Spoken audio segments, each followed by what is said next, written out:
estamos aumentando o IOF, que hoje é de 0,38%. E o conselho é evitar as manifestações, já que algumas terminaram em violência, e respeitar a orientação das autoridades locais. Estamos indo para 6%. Aí nós vamos ter que fazer cortes importantes no pacto. Como presidenta, eu tenho a obrigação tanto de ouvir a voz das ruas, como dialogar com todos os segmentos, mas tudo dentro dos primados da lei e da ordem, indispensáveis para a democracia. 12 anos de PT fizeram mal ao Brasil. As políticas de interferência governamental do governo Dilma minaram a economia. Aumento de gastos, intervenção em preços, rombo nas contas públicas, crédito liberado e escândalos de corrupção. O resultado não poderia ser outro. O Brasil entrou em recessão.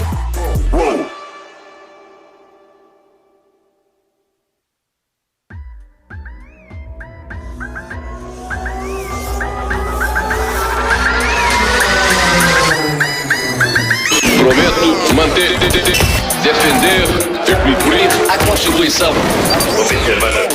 Promover o bem geral. E sustentar a integridade e a independência do Brasil.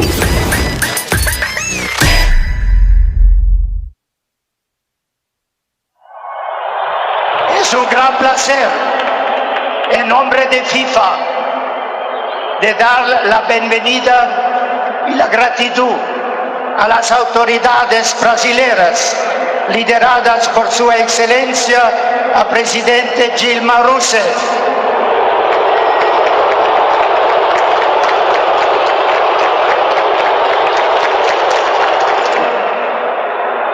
¿A dónde está el respeto y el fair play, por favor?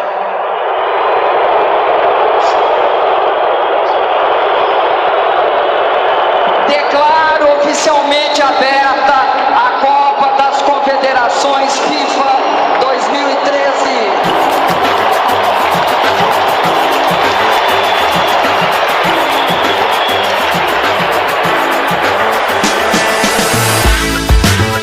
Durante os 4 anos do governo de Dilma, a economia brasileira teve o pior resultado em 5 anos, a maior inflação e o menor crescimento desde então.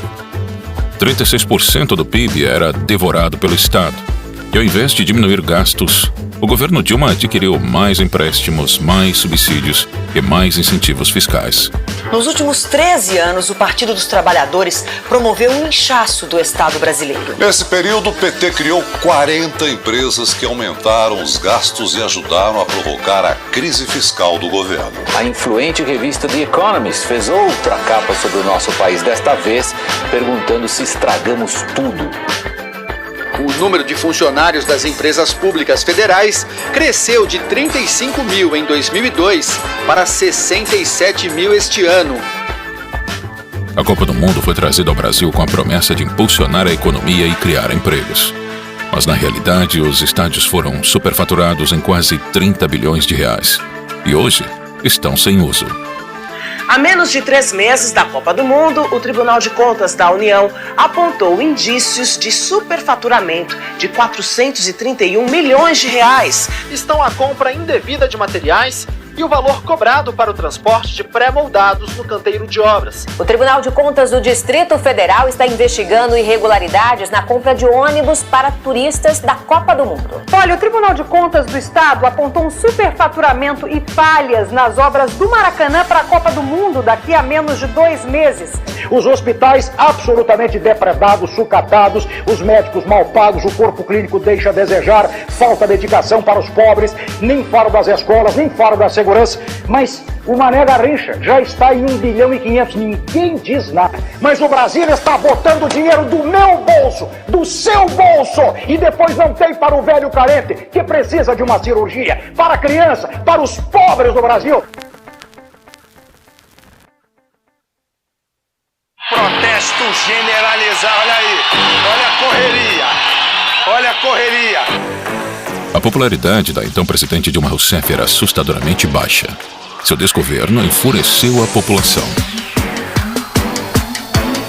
Em 2013, o aumento de 20 centavos nas passagens de ônibus motivou o início de uma série de manifestações.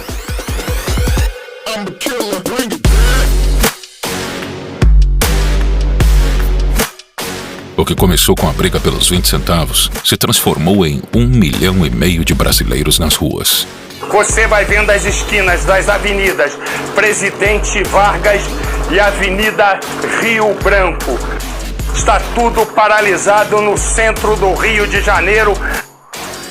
A revolta não tinha um objetivo claro e diversos grupos aproveitaram o momento para legitimar suas ideias. Olha, desde o começo das manifestações, nenhuma das organizações aqui que estavam organizando tirou qualquer deliberação de restrição de partidos políticos, de bandeiras e coisas desse tipo. E o partido tem que mais sair dos gabinetes e ir pra rua, ir pros movimentos. A consequência foi um caos nacional.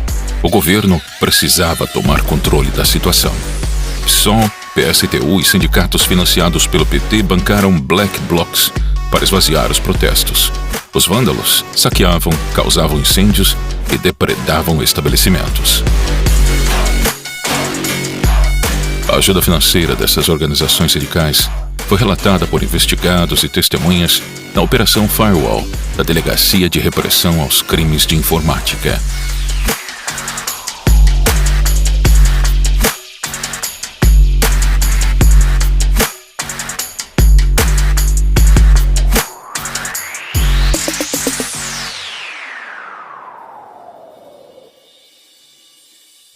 O esquema de corrupção na Petrobras foi descoberto graças a outra investigação que colocou políticos e empresários na cadeia, o Mensalão. Documentos da Justiça Federal revelam que foi a apuração do esquema de compra de votos de parlamentares que levou à Operação Lava Jato. A eleição de 2014 foi muito parecida com a de 2006. A corrupção pautou as discussões daquele ano. Enquanto o Mensalão era descoberto, outro esquema de corrupção estava sendo montado: o Petrolão. Ele era 33 vezes maior que o Mensalão. Envolvia propinas das empreiteiras, lavagem de dinheiro, evasão de divisas e superfaturamento de obras. Tudo isso para abastecer os caixas do PT, PP e PMDB, funcionários das estatais e políticos. As diretorias eram nomeadas por partidos políticos e seus diretores aprovavam contratos com empreiteiras. Não demorou muito para que as grandes construtoras do país, que têm negócios com a Petrobras, acabassem no centro das investigações. Segundo o ex-diretor de abastecimento da Petrobras, o esquema funcionava da seguinte maneira. De um lado, as empresas se organizavam em clubes para aumentar os valores de seus serviços para obras. Do outro lado, Lula e Dilma, presidente e ministra-chefe da Casa Civil na época, indicavam os diretores da estatal e eles cobravam propinas das empreiteiras para fechar contratos com preço acima do mercado. Em média, cada contrato era superfaturado em 3%. Se o valor da obra fosse 1 bilhão, era pago 1 bilhão e 30 milhões para as empreiteiras. O esquema foi descoberto pela Operação Lava Jato antes do período eleitoral.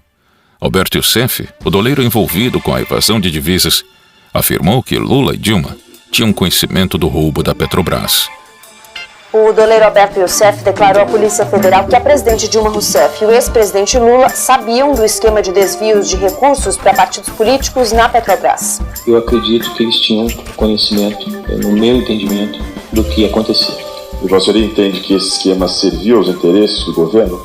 Serviu aos interesses do partido, automaticamente dos partidos da base aliada. A destruição da economia brasileira não parava por aí.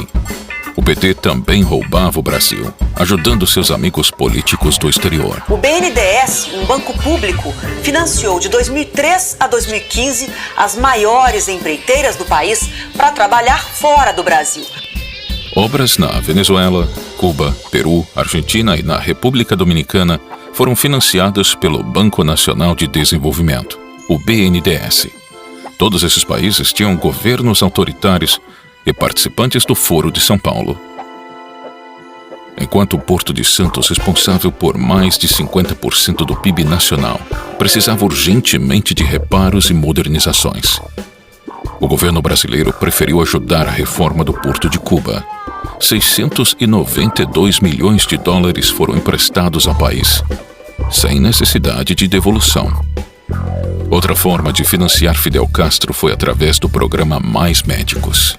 Nesse instante, a senhora Presidenta da República, Dilma Rousseff, sanciona a lei que institui o programa Mais Médicos. Cerca de 12 mil médicos cubanos foram trazidos para o Brasil. E 70% de tudo o que eles ganhavam era compulsoriamente descontado de seus salários e enviado à ilha cubana.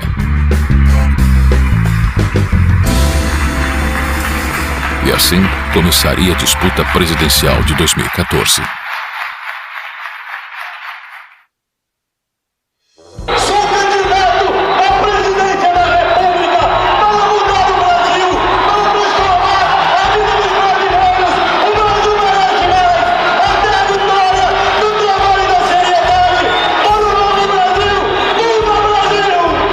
Vindo de 3 derrotas, o PSDB apostou em um novo nome: Aécio Neves. O senador Aécio Neves é lançado como candidato pelo PSDB à presidência da República. O anúncio foi feito na convenção do partido em São Paulo, que contou com lideranças da legenda. Ele havia sido governador de Minas Gerais em 2002 e reeleito em 2006 com a maior votação já registrada no estado. Em 2010, se candidatou ao Senado e foi o terceiro mais votado do país. Na verdade, Patrícia, eu quero governar o Brasil para iniciar um novo ciclo de desenvolvimento no país. Um ciclo que concilie ética com eficiência. Sem dúvida alguma, os quadros que nós temos à nossa disposição e a coragem que teremos para fazer o que precisa ser feito é que permitirá que no nosso governo o Brasil volte a crescer.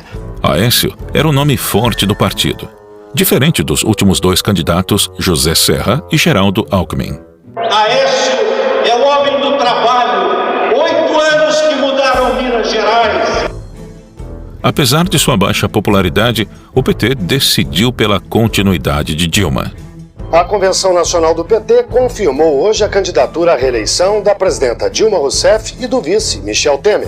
O Brasil quer seguir mudando. E quer seguir mudando pelas mãos daqueles que já provaram que têm capacidade de transformar profundamente o país. O evento teve a participação do padrinho político de Dilma, o ex-presidente Luiz Inácio Lula da Silva. Mas é pelo que nós fizemos que nós temos que ter orgulho de ir pra rua e defender essa mulher.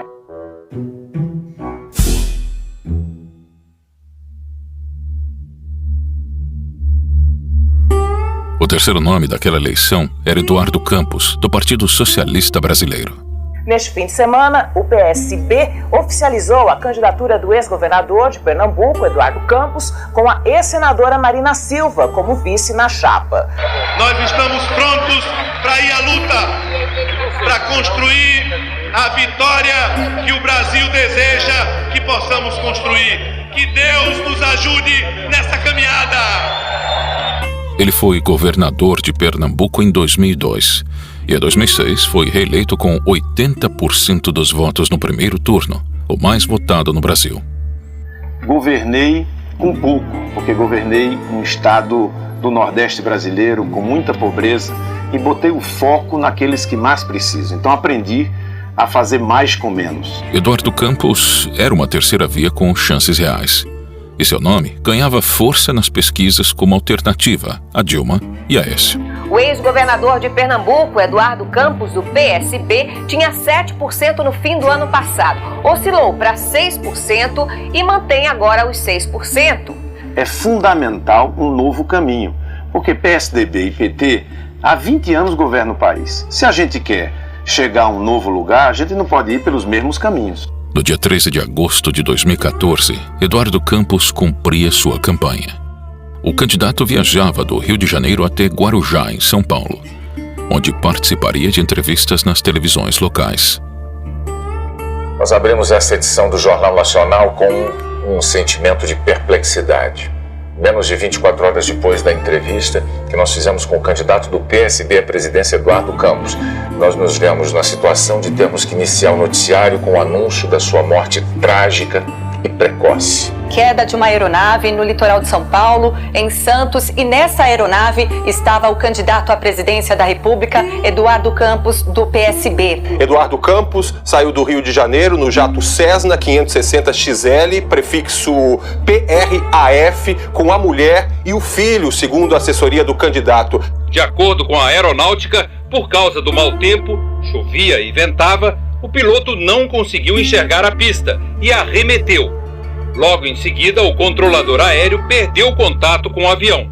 10 minutos depois, a aeronáutica recebeu a primeira comunicação de que uma aeronave teria caído em Santos. Ao 12:30, veio a confirmação de que todas as 7 pessoas que estavam a bordo haviam morrido. Eduardo Campos, 4 assessores, piloto e o copiloto.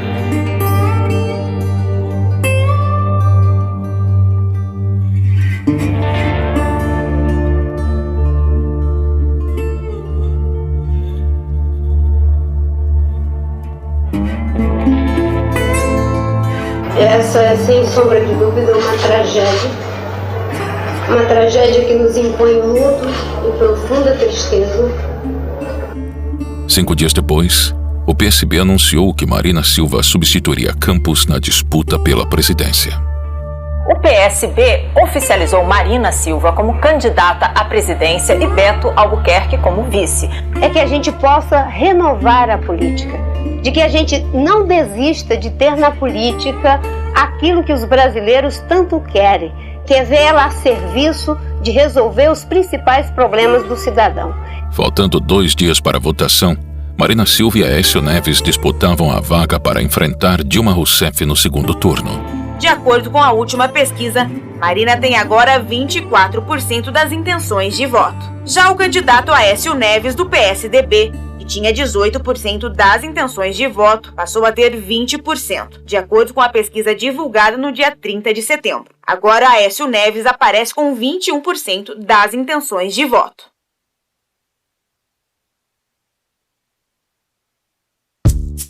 Olha, minha filha, tenho 62 anos. Pelo que eu vi na vida, 2 iguais não fazem filho. E digo mais, desculpe, mas aparelho excretor não reproduz. É feio dizer isso. Você propõe que o jovem consuma maconha. Isso é crime. Mesmo sem chances, outros candidatos entraram na corrida presidencial.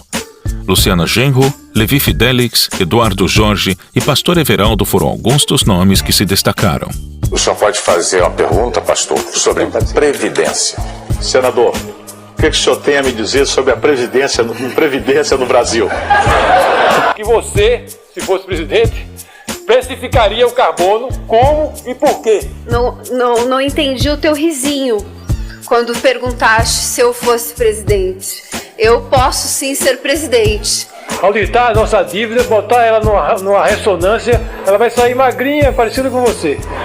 Segundo, porque o senhor é de um partido que tem promovido a corrupção, que tem, inclusive, se beneficiado dos financiamentos de campanha da mesma forma como o PT da candidata Dilma e o PSB da candidata Marina. Em primeiro lugar, que saudar o retorno da candidata Luciana Genro às suas origens, atuando aqui como linha auxiliar do PT. Com todo respeito, linha auxiliar do PT, uma ova, candidato Aécio. Você está aqui como candidato à presidência da República. Você não deve ofender os outros sem conhecer do que está falando. Acusações levianas em véspera de eleição não servem a um debate desse nível. Lamentavelmente, você não está preparada para disputar a presidência da República. Mas naquele ano foi Levi Fidelix que roubou a cena. Prefiro não ter esses votos, mas ser um pai, um avô que tem vergonha na cara, que instrua seu filho, que instrua seu neto. E vergonha você, cara.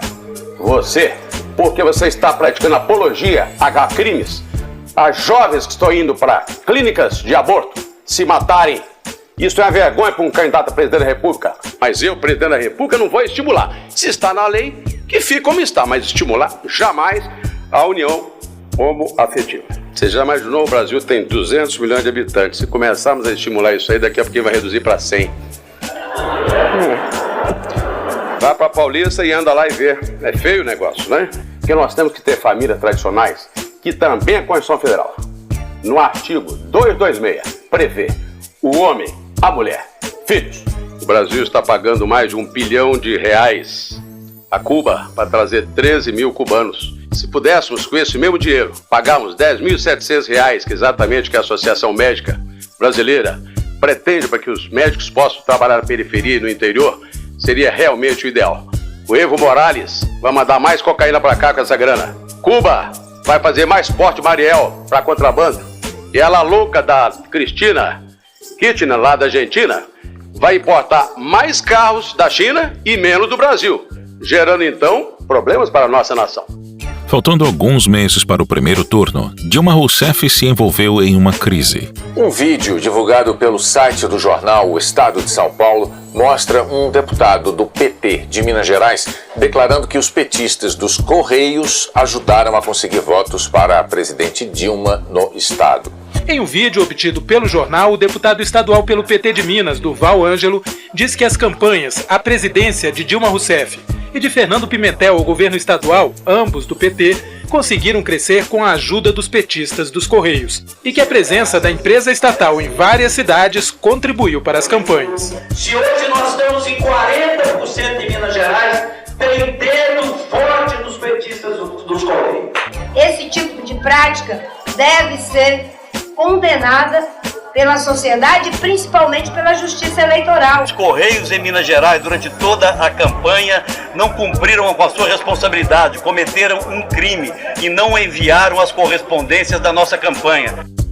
Mas o uso indevido dos Correios não abalou a candidatura do PT. No dia 5 de outubro, a previsão se confirmou. Dilma recebeu 42% dos votos e Aécio 33%. O resultado, 99,89% das urnas apuradas, Dilma Rousseff do PT aparece com 41,59% dos votos e Aécio Neves do PSDB com 33,56% dos votos. Ou seja, segundo turno entre Dilma Rousseff e Aécio Neves.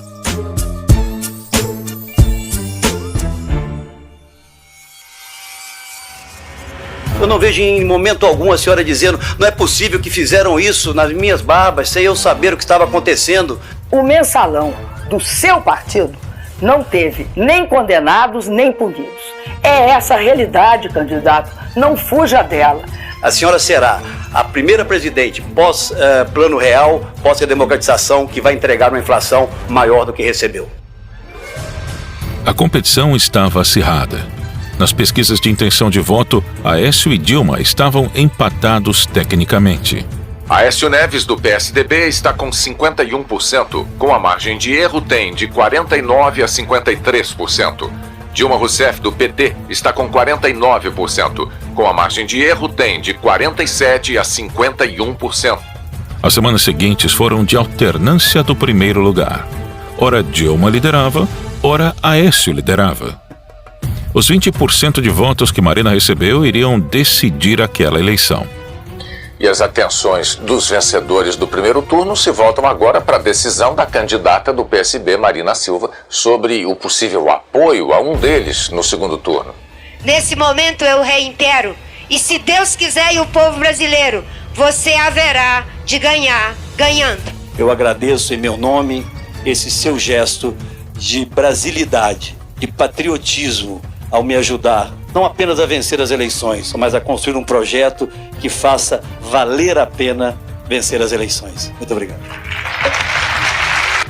Aécio defendia a reforma tributária e a diminuição de ministérios. Acho que em alguns momentos você tirar a estrutura ministerial, estabelecer metas para cada uma das áreas do governo, você vai ter muito mais efetividade nos resultados. Prometeu também a não repassagem de salário dos médicos cubanos ao governo de Cuba. E apesar de parecer defender um Estado menor, afirmou que ampliaria o Minha Casa Minha Vida e que transformaria o Bolsa Família em política de Estado. Eu quero tranquilizar a todas as brasileiras e a todos os brasileiros, porque nós não vamos apenas manter o Minha Casa Minha Vida, nós vamos aprimorá-lo, focando especialmente as populações de mais baixa renda. Eu vim aqui hoje dizer que no nosso governo o Bolsa Família vai continuar, em determinados casos vai ser ampliado. Dilma confirmou que continuaria as políticas de consumo e aumento de programas sociais. E prometeu não aumentar a luz, nem os juros, combustíveis, impostos e transporte público. Também garantiu que não cortaria as verbas da educação e nem da saúde. Temos baixado juros, reduzido impostos, facilitado o crédito e aberto, como nunca, as portas da casa própria para os pobres e para a classe média. A disputa de 2014 era entre a esquerda e a centro-esquerda. Eu disse na campanha eleitoral, e repito para você aqui, Thales, para a direita não adianta empurrar que eu não vou. Os debates do segundo turno ficaram marcados pela confusão mental e despreparo de Dilma Rousseff. E acredito que, a partir de segunda-feira, vai desaparecer essa acusação. Agora, eu não vou deixar que ela desapareça. Dos 180 bilhões... Outra constatação é que nos 10 anos do governo do senhor e do próximo governador, e é todo o pessoal que deve ter acompanhado esse debate, porque eu tenho certeza que ele foi muito, mas muito olhado, muito assistido. Aécio explorava o escândalo do Petrolão e Dilma o atacava com os desvios de verba da saúde de Minas e a construção dos aeroportos no governo do Tucano. E a senhora e o ex-presidente Lula tinham conhecimento da corrupção na Petrobras. Dou oportunidade à senhora responder aos brasileiros. A senhora sabia, candidata, da corrupção na Petrobras? Seria importante também que o senhor relatasse para o telespectador o que ocorreu em Cláudio, quando o senhor construiu um aeroporto na fazenda de um familiar e entregou a chave para ele. A nossa principal empresa pública hoje tem o seu principal diretor preso e o governo da candidata Dilma Rousseff, ao invés de permitir que a CPI e as investigações ocorressem de forma adequada, tenta manipular as informações. Quando o governo de Minas foi dirigido pelo senhor, vocês não cumpriram o que manda a Constituição, que é destinar um mínimo para a saúde. Desviaram em torno de 7,6 bilhões de reais, é o que diz o Tribunal de Contas do Estado. No dia da eleição, o clima do Brasil era de indecisão. As pesquisas não mostravam nenhum candidato com vantagem. A vitória foi disputada voto a voto. Segundo o Datafolha, os dois candidatos estão tecnicamente empatados, no limite da margem de erro. E o resultado indica a diminuição da vantagem de Dilma sobre Aécio em comparação com a pesquisa realizada no meio da semana.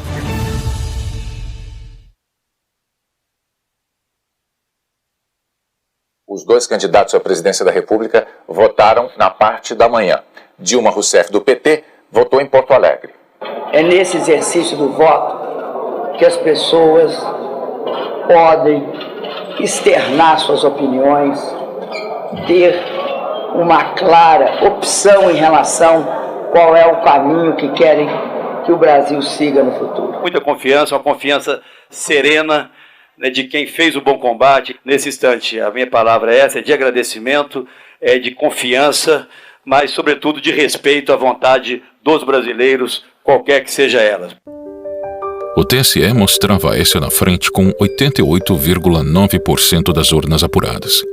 Mas faltando pouco para o encerramento, Dilma conseguiu a virada. Às 7h32, só o restrito grupo testemunhou o momento decisivo da eleição. A candidata do PT ultrapassou o candidato do PSDB e assumiu a liderança. Quando finalmente, às 8h02, o país tomou conhecimento do segredo das urnas, Dilma já liderava por mais de 2 milhões de votos. Continuou na frente e, a partir daí, o Brasil apenas viu a presidente manter a liderança e às 8h27 ser oficialmente declarada reeleita. Apesar da virada, a reeleição de Dilma teve sua legitimidade questionada. A apuração dos votos foi feita de maneira secreta e não teve a participação de nenhum integrante do PSDB. A lei requer a presença dos dois polos para ser uma eleição válida, e apenas petistas participaram da apuração. E mais, o presidente do TSE era Dias Toffoli. A oposição apontou que ele tinha sido advogado do PT nas campanhas de 98, 2002 e 2006, e que, por isso, o petista não poderia coordenar o processo eleitoral por conflito de interesses. As urnas eletrônicas usadas na eleição também foram questionadas. Mas tem algo que está na cabeça do povo. Eles não acreditam nas nossas urnas eletrônicas. Assim sendo, eu tenho já apoio de alguns líderes. A emenda número 10 permite o voto impresso ao lado da urna eletrônica. Não precisa ter havido fraudes aqui e ali. A apuração secreta é fraude. Você está entendendo? Porque se você não tem meio de verificar os votos, pronto, acabou. Você não é válido. A apuração secreta simplesmente não é válida. Você entendeu? Agora, você veja, o sistema hegemônico chegou a tal ponto que o pessoal aceitou isto. Então entra naquele negócio do Stalin, falando, não interessa quem vota, interessa quem conta os votos. E eles mesmo controlam, são, parece que 23 pessoas apenas. Não é isso? Então, o sistema é fraudulento em si. Não precisa ter havido fraudes pontuais para piorar o negócio.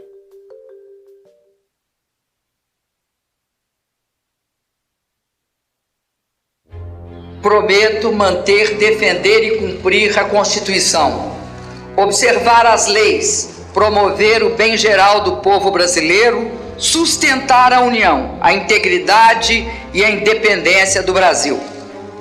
Assim prometo.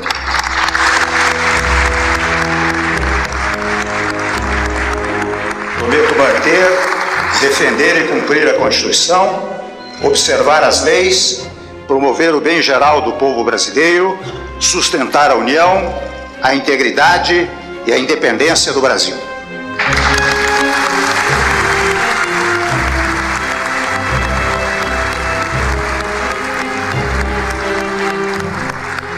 Declaro empossados nos cargos de presidenta e vice-presidente da República a excelentíssima senhora Dilma Rousseff e o excelentíssimo senhor Michel Temer, respectivamente, para o período de 1º de janeiro de 2015 a 31 de dezembro de 2018.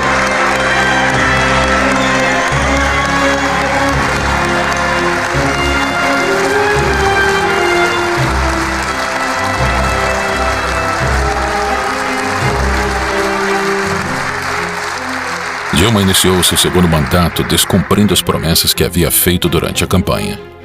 Aumentou a conta de luz, os juros da casa própria, o preço dos combustíveis, a passagem do transporte público, os impostos e cortou verbas da educação e da saúde. A sequência de altas foi interrompida em abril do ano passado e retomada após as eleições. Hoje, a taxa está em quase 14%. Enquanto isso, a inflação que estava em 6% ao ano não cedeu. Ao contrário, ganhou fôlego e está no nível mais alto em 11 anos. A semana começou com uma notícia nada boa para os motoristas: o aumento no preço da gasolina. Em menos de 60 dias foram 2 reajustes. Dilma Rousseff se reúne com o ex-presidente Lula antes do anúncio do corte de quase 70 bilhões de reais no orçamento de 2015.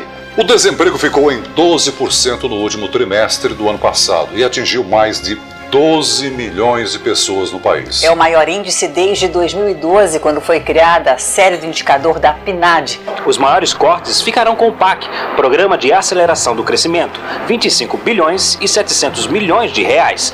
Ministério das Cidades, 17,2 bilhões. Saúde, 11,8 bilhões. E Educação, 9,4 bilhões. Nos dias 15 de março, 12 de abril, 16 de agosto e 13 de dezembro de 2015, os brasileiros foram às ruas pedindo o impeachment da presidente. 200 mil pessoas nesse momento na Avenida Paulista. 200 mil pessoas, segundo a Polícia Militar. Já é a maior manifestação popular do Brasil neste domingo.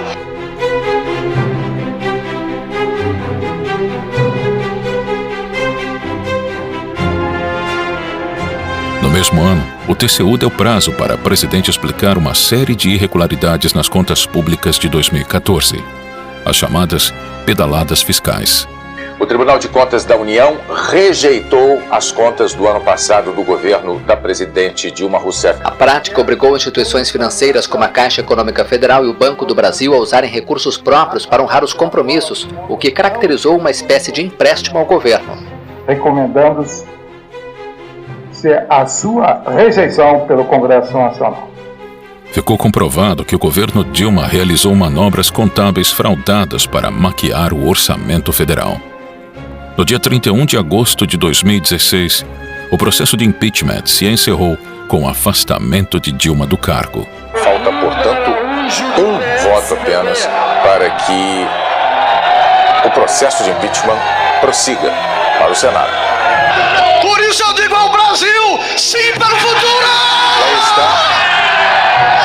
Neste momento, às 11h07 em Brasília, nesta noite de domingo, 17 de abril de 2016, a Câmara dos Deputados acaba de autorizar o prosseguimento do processo de impeachment da presidente Dilma Rousseff.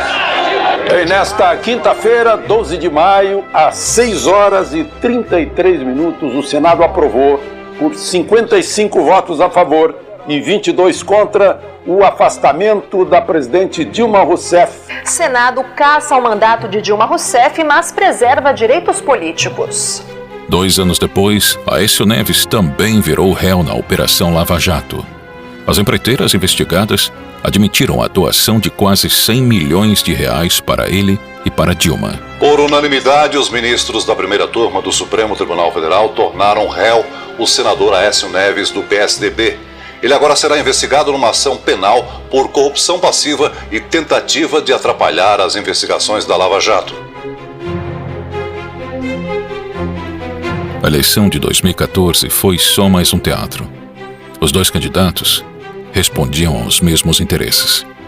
Independente de quem vencesse, o destino do Brasil seria o mesmo: Estado inflado, políticas populistas e demagógicas, corrupção e um país sendo governado para poucos.